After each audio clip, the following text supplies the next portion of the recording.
Hey everyone, back for part two, talking about the 18-inch MYTHTEK. We've got Paul Cointector and Guy, the Gold Rush guy, joining us for a chat around the 18-inch MYTHTEK coil for the Manticore. They've been running this coil, as you can see. Yeah, it's behind both of them there, and I've got one here as well. So at least we've got some things, some coils here that we can show off. The Um, beast. it is a bit of a beast. You sort of, I think you referred to it as the mothership on one of your videos as well, or as the big girl or something like that, Paul. So you Yeah, sort of that's right. getting a I've got few a name nicknames out for it. there. Yeah, that's right. Um, so basically we chatted a little bit about the coil in part one. I wanted to just ask about your swing technique with these larger coils because obviously you do have to handle it a little bit different. It's a bit more of a beast of a coil to run. So, Guy, for yourself, when you're using a larger coil compared to a smaller one, how do you change your swing when you're running these coils? And as far as speed and direction and upper body and everything like that, is there any tips that you can give viewers about using larger coils? Yeah, there's a couple of things. So the first thing is it's obviously heavier. So the first thing is that you'll naturally slow down, Hmm. and that's I think if there's one, I suppose one tip I can give any person with any detector, they work better the more you slow down. I know, the Manticore is, you can swing it as fast as you want, and it will still pick up targets and all that kind of stuff. But I can assure you some of the best finds are found when you've just slowed down and taken your time in an area. And Paul will attain that, is even taken the MythTech over some places that they've been to multiple times, and you just see some of the targets that are coming out of the ground with the bigger coil because you naturally slow down. Yeah. Yeah, correct. What about you, Paul? Was there any other techniques that you employ when you use a larger coil like this? Yeah, like I said, just slow down a little bit more. Like my swing speed tends to slow down when you've got the stock 11-inch coil or something. You can blast through, but with the bigger coil, I just slow the swing speed down. And also the way you set up your actual detector, you don't want the shaft too small, so you're hunched over. You sort of want all those ergonomics correct with your machine and get that set up with your shaft length and everything. And yeah, and just slow down and take your time. And if you need a break, have a break. If you want to look at some sort of bungee or a harness just to take that extra little weight off, you can do that. But I think the number one thing is just slow down and take your time with it, and you get less fatigue that way in the long run. I think. Yeah, that's Yeah, right. I and I mean, think it's really important to try and reduce that fatigue. What were you going to say, guys? Sorry. and I was just saying to Paul makes a really good point is that you tend to have the shaft a little bit further extended, just Yeah. by an inch or so. It just gives you that extra, I suppose, length between you and the coil as Yeah, well. So, and it just allows for a better swing pattern as well. So you don't yeah, want it to be too close to you, Mm. because you'll start almost falling over yourself a little bit. So that's probably a really good point also with the actual setup of the coil and the shaft. Well, we have on the coil is designed to go with the Coiltek label up the front, and so when you're detecting, you'll find that the mount point is about an inch behind center. So we've done that purposefully just to get the nose out a little bit further away as well from your feet, and that so it's a little bit further out. It does sort of put the little bit of center of balance a little bit forwards a little bit more. So just taking your time, exactly like what the yeah, gentleman is saying, having a rest. The thing to avoid is if it starts to get too thick with the undergrowth, you can tend to put a fair bit of pressure on that bottom yoke that's on top of that tombstone mounting. So you don't want to put too much pressure on that to, risk any breakage or anything around there. So if it yeah, does get a bit too thick, you'd sort of, maybe avoid that area with grass, Paul? What would you say if the grass starts getting a bit too thick? Yeah, I would sort of probably tend to dance around it. And I've actually found targets where the grass was a little bit too thick, and I've sort of gone around, you know, the little tussocks of grass. But I've actually found targets by lifting it up and going actually over the Over it, grass. yeah. And even though, you know, you're getting a little bit of extra depth anyway because you've got the big coil. True. You know, I've had it a couple of inches off the ground and still picked up targets. So you can dance around a little bit, you know, Yeah. when you're out in the field. But we're pretty lucky where we are because we've sort of normally this time of year got beautiful, you know, short grass. All the cattle's eating the grass down, and it's lovely swinging. So it just depends, I guess, a lot where you are too.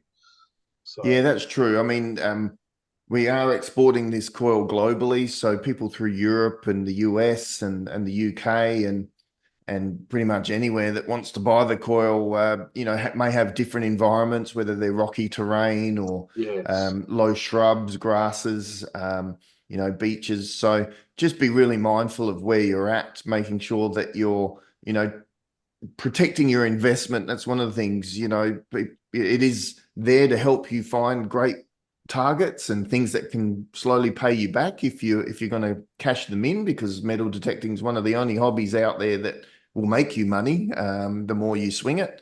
But just making sure that you're, you know, adapting to the environment and the situation. And, you know, I guess these coils are not for every situation. I mean, you know, you gentlemen would choose a different coil to suit different scenarios and different detecting types. You know, we talked a little bit before about where this coil's suited, but, you know, why would you change to a different coil at any time? You know, Guy, why would you change when you went to a field? What would make you sort of decide Yeah. on a certain coil type? So it would depend on a couple of things. I mean, we jump back to the water. So if there's one area that I probably wouldn't use this, and that's actually physically in the water. You can use it in the water, but I wouldn't be going out wading out to waist deep with a coil this big because of the drag it takes through the water. So that's an example where you definitely wouldn't use the coil, and Paul's shown how you know its great ability on the wet and the dry sand down the beach anyway. So I'd definitely use one of the smaller coils from the Manicore if I was actually in the water. Plus, you'd also have to Yeah, dig a damn big hole if you found something deep, and you'd be going blah, blah, blah, blah, trying to dig it out the ground, you know, like yes. Try to find some Spanish ship that wrecked on the Australian coast in the 1600s or something like that. So 700 meters down. Yeah. yeah, that's right. but in terms of, as I said, it's still got some great separation, Trevor. So even when I'm Mm. in really really trashy areas, it still has that performance where it covers the air and still gives enough information about that. It would only be in an area where I had, you know, the trash was just overlapping after overlapping after overlapping, and then that's where I'd probably then use probably either one of the M8 or M9 calls for Yeah. the Manticore. And again, the other thing about putting those smaller calls on, not that we're talking about those smaller calls, is It's again good. Yeah. slow down, especially when you're in the trashy areas. You'll be surprised just if you just slow right down that you will find targets inside highly trashed areas. So. Super good separation. Yeah, Yes, correct. Mm. yeah. But apart from that, I think one of the other important parts about the coil too is I think a lot of people think that because of the weight of the Manticore and having this big coil at the end, that it sort of almost has a bit of swing and in that, but it's very very solid. So you don't have that That flex. feeling where it's actually swinging backwards and forwards like a Mm. pendulum sort of Mm. thing. And again, all that's testing's been done through my lab, Mm. who endorsed this call as well. So if it was starting to swing just because of its weight, it wouldn't pass the MyLab test, and it'd be thrown back to Mm. your fine Oh, self that's right. They'd to say upgrade go it. and So try revision number 3 or 4 or whatever. Yeah, that's right. yes, Well, we've been through a few revisions, and our very first prototypes, which Guy got one of those, was like a Frankenstein 3D printed, stuck together thing, which got us going before we actually had the official plastics for it. So, super important. And I find with the bigger coil, when I use that, is to really make sure that my upper body's like helping the swing as well. The smaller coils, I'll use my arm a little bit more, but when I'm using bigger coils, I just tend to sort of twist my upper body a little bit more just to help keep that coil balanced so it's not lifting at the end, because you've got such a bigger coil too, it's a little bit of lift can make a dramatic effect, and you can also get some noise changes. So Yeah, and I think also the actual little bit extra weight can sometimes help you in that regard as far as keeping your coil. I mean, I'm guilty of it too every day, and then you get a bit fatigued and, yeah, you get that bit of a pendulum effect going with the swing if you're getting tired. But the extra weight of that coil sort of almost makes you detect a lot flatter, if you know what I'm saying, yeah, with the exactly. coil on the ground. So it might perhaps work in your favour in some instance. So you guys have been out already. There's some nice things on the coils behind you there. You've found some targets already, Paul.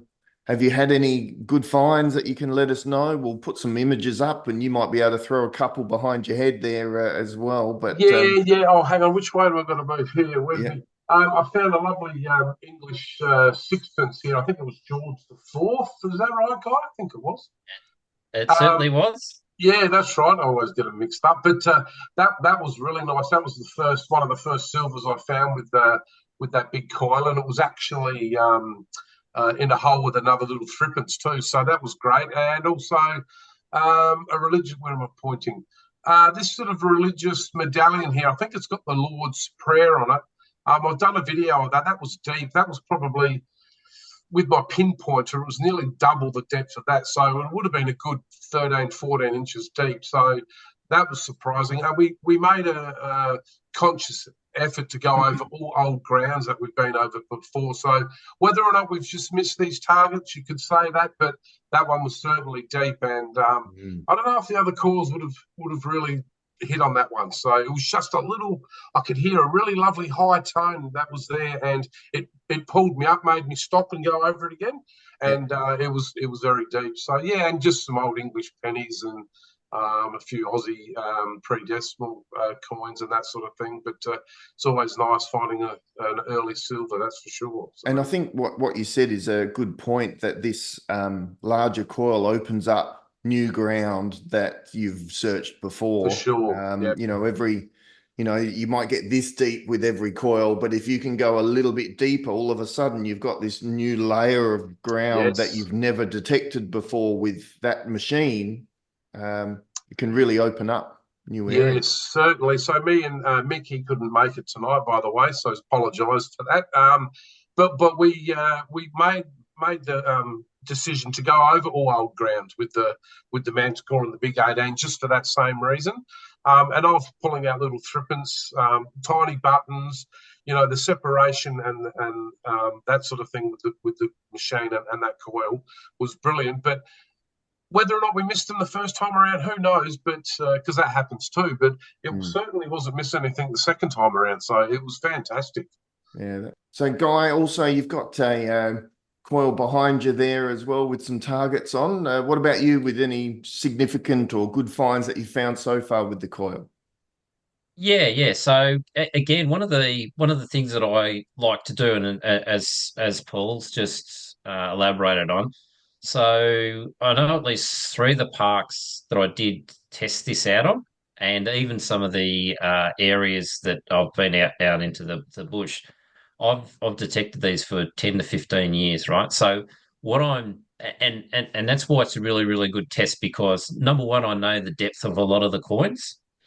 And the other part about it is that it also pushes the machine, right? So a lot of the targets are what we consider to be dirty targets, right? So they're not jumping out, beautiful pristine 90s. You get the odd one that'll come out on that. And I think one of the videos that I have released, shows that there was a bit of a messy.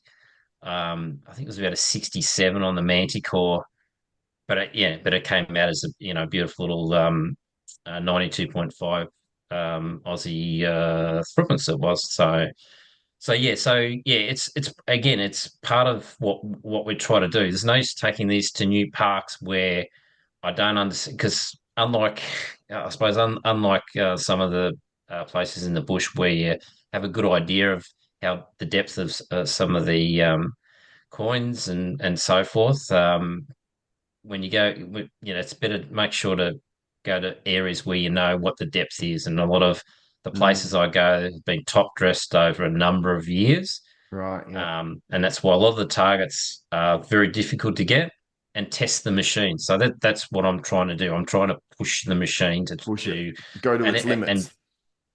and I'm not the only one that's been to all these sort of parks. And as Paul said, maybe I just didn't walk that way or something like that. But still getting really, really good results with a bigger coil, especially in some of the urban areas as well. So as I said, really, really good. Still being able to actually separate in those smaller targets. So I'm pretty sure that one of those little throwages was on edge, and that's sort of Mm. added to the sort of I suppose the dirty Ability. target, Yeah, if dirty you like. target, but shows the ability of the Manticore and the MYTHTEK, and yeah, that's really good. Yeah, yeah, yeah.